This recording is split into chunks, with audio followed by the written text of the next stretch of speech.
DPRD dan Pemkab Maluku Tengah tanda tangani nota kesepakatan KUA PPAS 2019.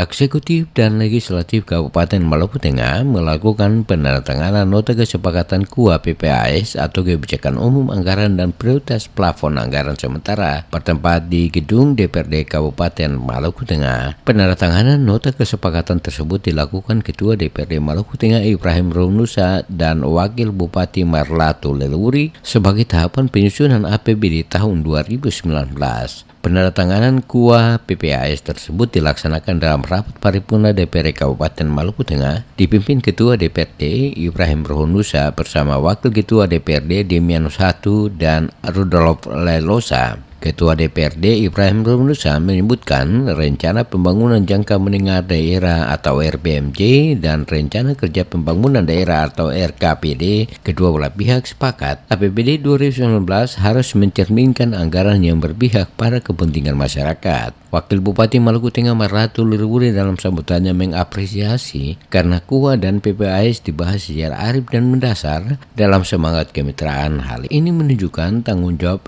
eksekutif dan legislatif memiliki komitmen yang sama untuk mengawal suksesnya penyelenggaraan pemerintah pembangunan dan pelayanan kepada masyarakat. Leluhuri juga mengapresiasi komitmen Dewan dalam memperjuangkan aspirasi rakyat yang secara tegas dan objektif disampaikan dalam pembahasan KUA dan PPAS APBD perubahan tahun anggaran 2019.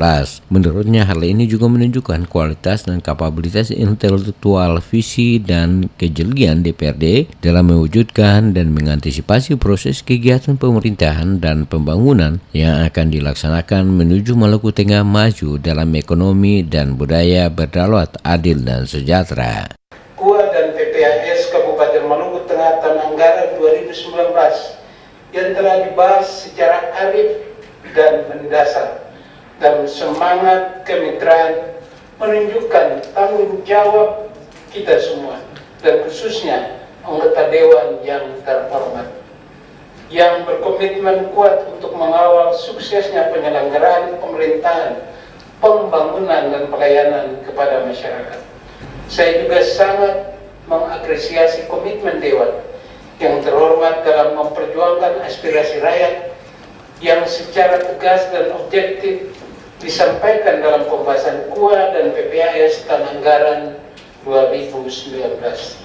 Leluhuri menambahkan kesuksesan yang dicapai tidak akan membuat terlena dan berpuas diri karena bentangan tugas dan pekerjaan begitu banyak yang memerlukan kerja keras termasuk di dalamnya pembahasan rancangan APBD 2019. Olehnya itu Leluhuri mengajak para anggota Dewan yang terhormat dapat mengawasi dan mengawal KUA PPAS agar sesuai mekanisme dan ketentuan perundang-undangan yang berlaku karena KUA PPAS merupakan dasar untuk membahas era APBD tahun anggaran 2019.